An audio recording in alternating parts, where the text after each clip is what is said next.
कई दिनों से मैं सोशल मीडिया पर देख रहा था कि काफ़ी जगह पर बुर्के वाली जो महिलाएं हैं वो चोरी करती हैं, सामान अपने साथ ले जाती हैं, अपनी टांगों के बीच में न जाने कौन सा गोदाम बना रखा है कि पूरी की पूरी दुकान उसके अंदर खपा लेती हैं। सामान जब निकलता है बुर्के से तो लोग देखने वाले हैरान रह जाते हैं। पूरे विश्व के व्यापारियों के अंदर इसी प्रकार का भय व्याप्त हो चुका है। लेकिन कुछ मुस्लिम ट्विटर हैंडल्स ने, सोशल मीडिया हैंडल्स ने क्या किया, इन्होंने पहले चोरी करती हुई मुस्लिम महिलाओं का वीडियो लगाया इनके बुर्के में, और उसके बाद में एक बुर्का खोलते हुए जिसमें से एक पुरुष निकलता है और बताया कि देखो ये तो राकेश नाम का या महेश नाम का हिंदू पुरुष था जो कि मुस्लिम महिला बन करके चोरी करने गया था। यानी कि दो अलग अलग क्लिप थे और इन क्लिप कटवाओं ने, जिनका बेचारों का बचपन में ही कट जाता है बुद्धि का तार, यानी कि जो वो कट जाता है, उसी कटे हुए तार का इस्तेमाल करते हुए इस प्रकार के वीडियोस बनाते हैं। वैसे इस कटे हुए का दर्द हम समझ सकते हैं। दोस्त लोग बोलते हैं कि तू एक कटा कटा क्यों रहता है। मैं छोटा था क्लास में तो सारे क्लास पे मुझसे ही शार्पनर मांगते थे और मुझको दिखा दिखा के पेंसिल छीलते थे। लेकिन सोशल मीडिया पर इस प्रकार से टाइम खोटी करने से कुछ होता नहीं।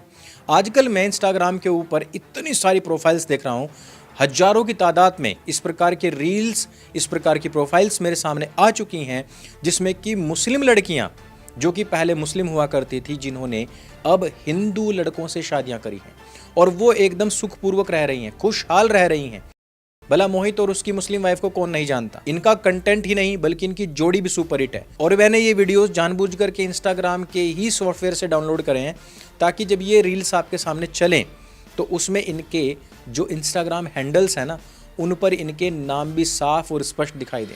कारण यह है कि मुसलमान तो अक्सर कर हिंदुओं को बदनाम करने के लिए मेकअप करके हिंदू बन करके हिंदुओं के तीज त्योहारों में जाते हैं, या फिर इनके लड़के हिंदुओं के नाम रख करके हाथ में कलावा बांध करके या तिलक लगा करके हिंदुओं के घरों में घुसते हैं, उनके पंडालों में जाते हैं और वहां जाकर के लव जिहाद करते हैं। ये तो एक्सपर्ट हो चुके हैं और इसी प्रकार से दूसरे लोगों को भी समझते हैं। ये सोचते हैं कि हिंदू भी मेकअप करके या बुर्का पहन करके मुस्लिम बन करके सोशल मीडिया पर आ गया होगा। इसी कारण से एक एक रील जो मैं आपको यहाँ से दिखाने वाला हूँ वो सारी की सारी आपको ओरिजिनल आईडीज से ही मिलेंगी। और साथ ही साथ इस वीडियो के अंत में मैं आपको बताऊंगा कि जो पिछला हमने आह्वान किया था, आप लोगों ने उसमें पुनरुत्थान सेवा समिति के लिए कितना धन एकत्रित किया है, उसकी जो हमने रसीद बना दी है वो भी मैं दिखाऊंगा। और अंत में ही मैं आह्वान करूंगा कि आप हमारे गुरुकुल के लिए, पुनरुत्थान के लिए किस प्रकार से डोनेट कर सकते हैं। तो सबसे पहले आप देखिए ये वीडियो।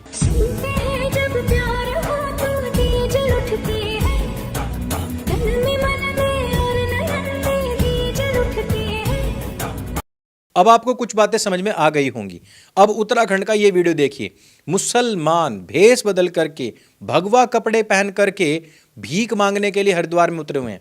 और ये केवल एक हरिद्वार की बात नहीं है, जितने भी हिंदुओं के तीज त्योहार होते हैं, जब शनिवार के लिए तेल मांगने या पैसे मांगने जाते हैं, नंदी को लेकर के निकलते हैं, घर घर जाकर के भीख मांगते हैं, या फिर हिंदुओं के घर में जाकर के रेकी करते हैं, नाम बदल करके उनके घरों में बिजनेस करते हैं, नाम बदल करके लड़कियों के साथ लव जिहाद करते हैं। हर जगह पर ये भेष बदल करके, नाम बदल करके आते हैं और हिंदुओं को लूट करके ले जाते हैं। ठीक उसी प्रकार का मेकअप जिस प्रकार से ये लोग गाजा पट्टी में करते आए हैं, जिस प्रकार से ये लोग फिलिस्तीन में करते आए हैं। À la fois correcteur et fond de teint. Infaillible Mordan Concealer de L'Oréal Paris. जिस प्रकार का RR रोना ये पाकिस्तान में करते आए हैं, जिस प्रकार का विक्टिम कार्ड ये हिंदुस्तान में खेलते आए हैं। और इसी कारण से इनको लगता है कि हिंदू भी इसी प्रकार से भेष बदल करके सोशल मीडिया पर मुसलमान बन करके आता होगा। लेकिन ऐसा नहीं है। आपको ऐसी बहुत सारी घटनाएं मिल जाएंगी, मुझे बताने की आवश्यकता नहीं, जहां हजारों लव जिहाद हिंदू नाम रखे हुए या हजारों ऐसे फेक साधु संत या फिर तांत्रिक बाबा बन करके बैठे हुए लोग पकड़े गए होंगे। और इनमें भी मैक्सिमम लोग कौन होते हैं? इनमें भी मैक्सिमम लोग घुसपैठिए होते हैं। अभी मैंने पिछला वीडियो जो बनाया था ममदानी के ऊपर, ये सब क्या है? ये भी तो घुसपैठिए ही हैं।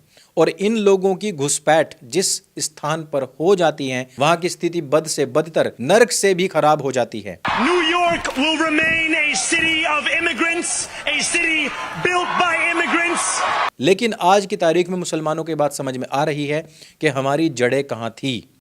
आज मुसलमान अपने नाम के पीछे अपने पूर्वजों के सरनेम लगाते घूम रहे हैं। वो कह रहे हैं कि हम शुक्ला हैं, हम द्विवेदी हैं, हम चतुर्वेदी हैं, हम यादव हैं, हम तोमर हैं या फिर हम राणा हैं। ऐसी बहुत सारी न्यूज़ हमारे सामने आ चुकी हैं जहां मुसलमानों को अपने पूर्वजों के कागज मिलते ही वो तुरंत ही सनातन की शरण में आ चुके हैं। हमारे पूर्वज यानी 4 फादर 5 फादर पहले हिंदू ही थे, हमने केवल धर्म परिवर्तन किया है। और इसमें भी सबसे पहला जो कदम है वो किसने उठाया? महिलाओं ने। और महिलाओं का ये कदम उठाए जाने के पीछे का कारण क्या है? इतनी बड़ी संख्या में मुस्लिम महिलाओं के द्वारा हिंदू युवकों का चयन करने के पीछे का सबसे बड़ा कारण क्या है?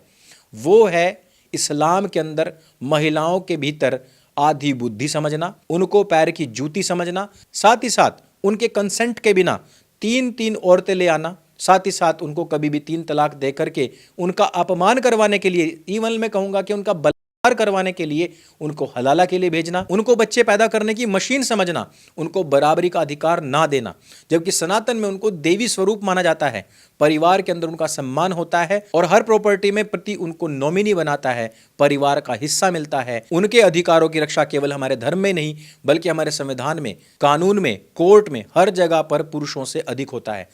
इस कारण से भी उन्होंने इस तरफ आने का निर्णय लिया है और इसके पीछे कहीं ना कहीं सत्य सनातन की भी बड़ी मुहिम मैं मानता हूं कि है, जिसने पिछले 8 साल में ये बताया कि महिलाओं की क्या दुर्गति इस्लाम के अंदर है।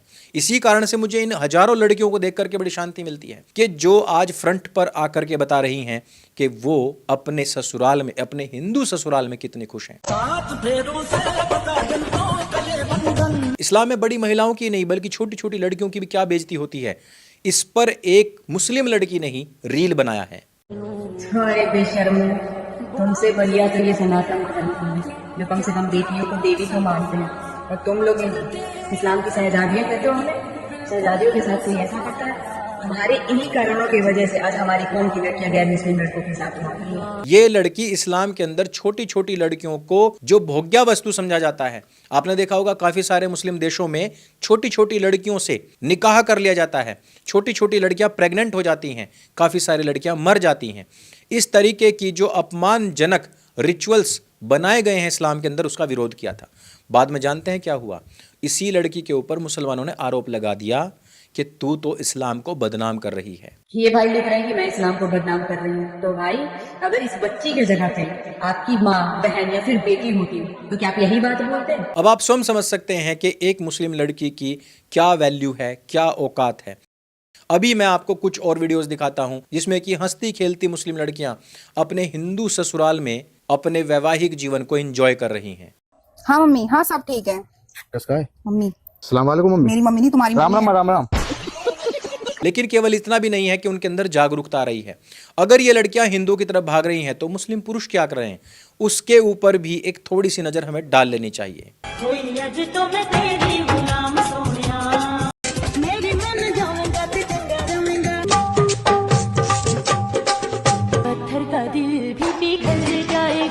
असल प्रॉब्लम ये भी है जिसके कारण से मुस्लिम लड़कियां अपने परिवार के अंदर या अपने मुसलमानों के अंदर निकाह नहीं करवाना चाहती।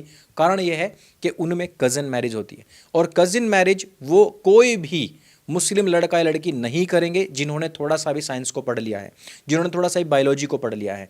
और इसी कज़न मैरिज के कारण से आप जितने भी इस्लामिक देश हैं जहां पर भी कज़न मैरिज होती है, वहां की जो ब्रीड पैदा हो रही है उनके अंदर बीमारियां, समस्याएं जग जाहिर हो चुकी हैं। WHO भी इसके ऊपर काफ़ी रिसर्च कर चुका है और वो कह रहा है कि मुसलमानों को कज़न मैरिज ख़त्म, बंद कर देनी चाहिए।